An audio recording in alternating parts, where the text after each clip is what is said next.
Hi friends, welcome to RSP academy. ఇప్పుడు మనం చెప్పుకునే టాపిక్ క్యాలెండర్ బేస్డ్ క్వశ్చన్స్. దీంట్లో 2003ను పోలిన క్యాలెండర్ గల సంవత్సరం ఎప్పుడు వస్తుంది? సో ఇలా వచ్చినప్పుడు మనకు 2003 అనేది ఏంటి? Non leap year. Non leap ఇయర్లో మనకు 1 నాట్ డే ఉంటుంది. సో మనకు నాన్ లీప్ ఇయర్స్ ఇచ్చినప్పుడు మనకు ట్రిక్ ఏంటంటే, మనకు ఇచ్చిన సంవత్సరం నుండి మనము వరుసగా డేస్ను యాడ్ చేసుకుంటూ పోవాలి. సో మనకు ఇచ్చిన సంవత్సరం ఏంటి? 2003. 2003 అనేది నాన్ లీప్ ఇయర్ కాబట్టి డేస్ అనేది ఒకటి ఉంటుంది. తర్వాత 2004 అనేది లీప్ ఇయర్. లీప్ ఇయర్లో డేస్ 2 ఉంటాయి. సో డేస్ వచ్చిందంటే తర్వాత మళ్ళీ సీరియల్గా 3 సంవత్సరాలు నాన్ లీప్ ఇయర్ వస్తుంది. సో 1 + 1 + 1 3 సంవత్సరాలు నాన్ లీప్ ఇయర్ వస్తుంది. తర్వాత లీప్ ఇయర్ వస్తుంది +2. తర్వాత మళ్ళీ 3 నాన్ లీప్ ఇయర్స్ 1 + 1 + 2. ఇలా ఎంతవరకు రాసుకుంటూ వెళ్ళాలంటే మనకు 7 మల్టిపుల్ వచ్చే వరకు రాసుకుంటూ వెళ్ళాలి. సో ఇక్కడ 1 + 2 3, 3 + 1 4, +1 5, +1 6, +2 8, +1 9, +1 10, +1 11, +2 13. 13 అంటే మళ్ళీ +1 రాసుకుందాం. ఇప్పుడు 14 అవుతుంది. 14 అంటే 7 మల్టిపులే కదా.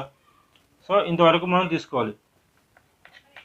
14 అంటే 7/2 14 కదా, కాబట్టి 7 మల్టిపుల్ వచ్చే వరకు తీసుకోవాలి. సో ఇప్పుడు ఎన్ని ఇయర్స్ ఉంది?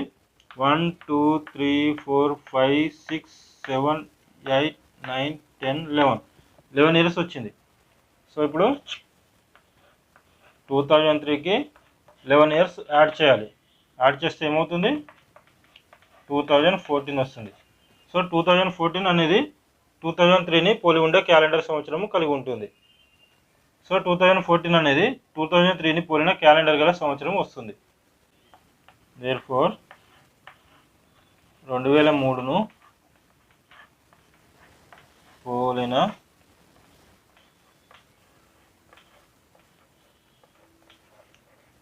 క్యాలెండర్ గల సంవత్సరం ఏంటి?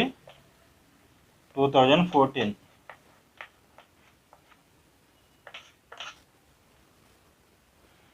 ఓకే ఫ్రెండ్స్,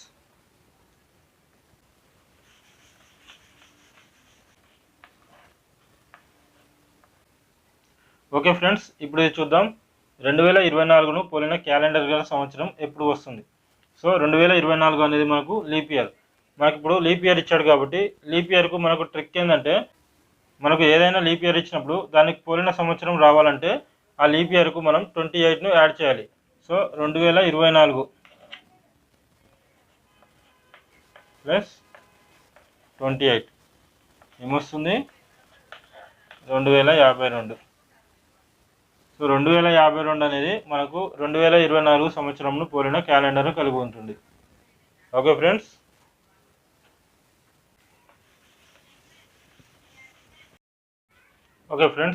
ఇప్పుడు ఇది చూద్దాం. 1952 ఆగస్టు 24 ఏ రోజు అవుతుంది? So 1952 August 24. 1952 అంటే ఏంటి? 1951 ఇయర్స్ అయిపోయాయి. సో 1951 ఇయర్స్ అయిపోయాయి. ఇప్పుడు 1951 ఇయర్స్ వరకు మనము డేస్ రాయాలి. డేస్ రాయాలంటే మనం ముందుగా మనకు ఏం కావాలి? 1951 ఇయర్కి దగ్గరగా ఉన్న సెంచరీ లీప్ ఇయర్ తీసుకోవాలి. సో 1951కి దగ్గరగా ఉన్న సెంచరీ లీప్ ఇయర్ ఏంటి? మనకు 1600. 1600 అనేది 1951కి దగ్గరగా ఉన్న సెంచరీ లీప్ ఇయర్. సో 1600 వచ్చింది. తర్వాత ఇంకెన్ని కావాలి? 1951 అంటే ఇంకా 300 రాసుకుందాం. 300 అంటే 1600 300 1900 అవుతుంది, +51 ఇయర్స్. ఇప్పుడు 1951. ఇప్పుడు దీనికి మనం డేస్ రాద్దాం. మనకు సెంచరీ ఇయర్కు, లీప్ సెంచరీ ఇయర్కు డేస్ ఎన్ని ఉంటాయి? 0 ఉంటాయి. 300 ఇయర్స్కి డేస్ ఎన్ని ఉంటాయి? సో 100 ఇయర్స్కి 5, 200 ఇయర్స్కి 3, 300 ఇయర్స్కి 1. ఇది బై హార్ట్ చేసుకోండి. 300 ఇయర్స్కి మనకు డేస్ 1 ఉంటాయి. ఇప్పుడు 51 ఇయర్స్కి డేస్ ఎన్ని ఉన్నాయో కావాలి. 51 ఇయర్స్కి మనం డేస్ ఎలా రాస్తాం? 51 ఇయర్స్లో ఎన్ని ఆర్డినరీ ఇయర్స్ ఉన్నాయి, ఎన్ని లీప్ ఇయర్స్ ఉన్నాయి అనేది చూస్తాం. సో 51లో ఎన్ని లీప్ ఇయర్స్ ఉన్నాయి అనేది చూద్దాం. 51/4 చేద్దాం. 4 1 = 4, 4 2 = 8. మనకి ఇప్పుడు రిమైండర్ అవసరం లేదు, ఓన్లీ కోఎఫిషియంటే కావాలి. సో మనకు కోఎఫిషియంట్ 12 వచ్చింది. అంటే 51 ఇయర్స్లో మనకు 12 లీప్ ఇయర్స్ అనేవి ఉంటాయి. సో 12 లీప్ ఇయర్స్ అంటే 51 నుండి 12 పోతే మనకు ఇంకా ఎంత ఉంటుంది? 39 ఉంటుంది. 39 ఆర్డినరీ ఇయర్స్. 39 ఆర్డినరీ ఇయర్ అంటే 1 ఆర్డినరీ ఇయర్కు ఆర్డీ అనేది ఒకటి ఉంటుంది, ప్లస్ 12 లీప్ ఇయర్స్. లీప్ ఇయర్స్కు ఆర్డీస్ 2 ఉంటాయి. సో ఇప్పుడు 1 ప్లస్ 39 ప్లస్ 24, ఇప్పుడు 40 ప్లస్ 24 64. సో 64 ఆర్డీస్. 64 ఆర్డీస్ని మళ్ళీ 7తో డివైడ్ చేద్దాం. ఇప్పుడు ఏమొస్తుంది, 7 9 63, ఇంకోటి రిమైండర్ వస్తుంది. సో రిమైండర్ ఒకటి వస్తుంది కాబట్టి ఆర్డీస్ అనేది 1 ఉంటాయి. సో 1951 వరకు ఆర్డీస్ 1 వచ్చాయి. 1951 వరకు ఆర్డీస్ 1 వచ్చాయి. మనకు ఇప్పుడు 1951 వరకు తెలిసింది. ఇప్పుడు 1952 ఆగస్టు 24 వరకు ఆర్డీస్ ఎన్ని ఉంటాయి అనేది కావాలి. సో 1952 అనేది మనకి ఏంటి, లీప్ ఇయరా నాన్ లీప్ ఇయరా? 1952 అనేది లీప్ ఇయర్. సో 4తో డివైడ్ చేస్తే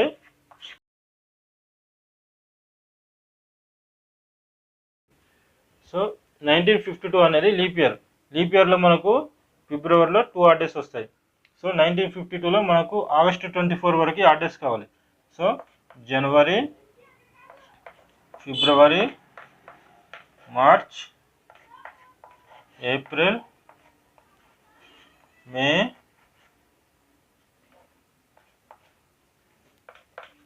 జూన్, జూలై, ఆగస్ట్. ఆగస్టు 24 వరకు మనకు ఆర్డీస్ కావాలి. జనవరిలో మనకు ఎన్ని ఆర్డీస్ ఉంటాయి? జనవరిలో 3 ఆర్డీస్ ఉంటాయి. 1952 అనేది లీప్ ఇయర్ కాబట్టి ఫిబ్రవరిలో మనకు 1 ఆర్డీ ఉంటుంది.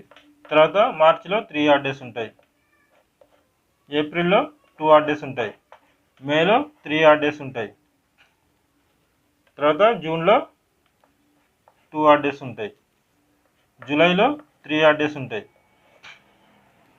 తర్వాత ఆగస్టులో కూడా 3 ఆర్డీస్ ఉంటాయి. కానీ ఆగస్టు మనకు 24 వరకు కావాలి. సో 24ని అలాగే రాసుకుందాం. సో ఇప్పుడు కౌంట్ చేద్దాం. 4 + 3 7, 7 + 2 9, 9 + 2 12, 14, 17, 17 + 24 41. సో మనకు 41 వస్తుంది. 41 ఆర్డీస్. 1952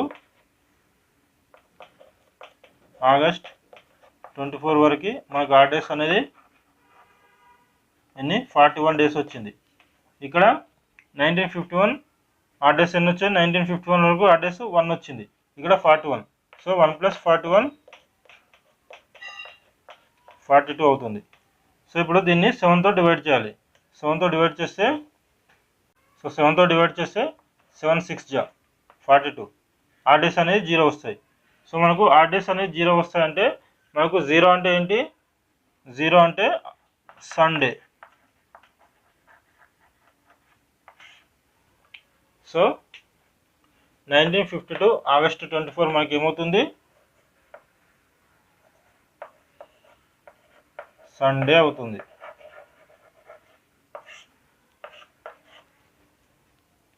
ఓకే ఫ్రెండ్స్.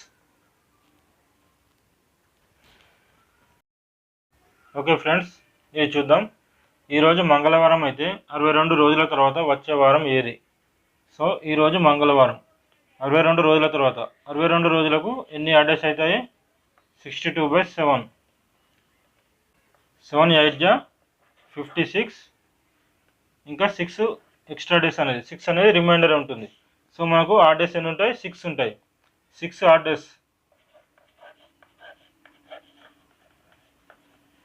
ఆర్డీస్ వచ్చాయి. సో ఇప్పుడు మంగళవారం, ఈరోజు మంగళవారం కాబట్టి 62 రోజుల తర్వాత మనకు ఎంత వస్తుంది? సో మంగళవారం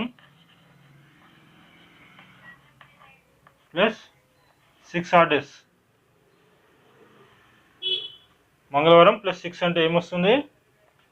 సోమవారం.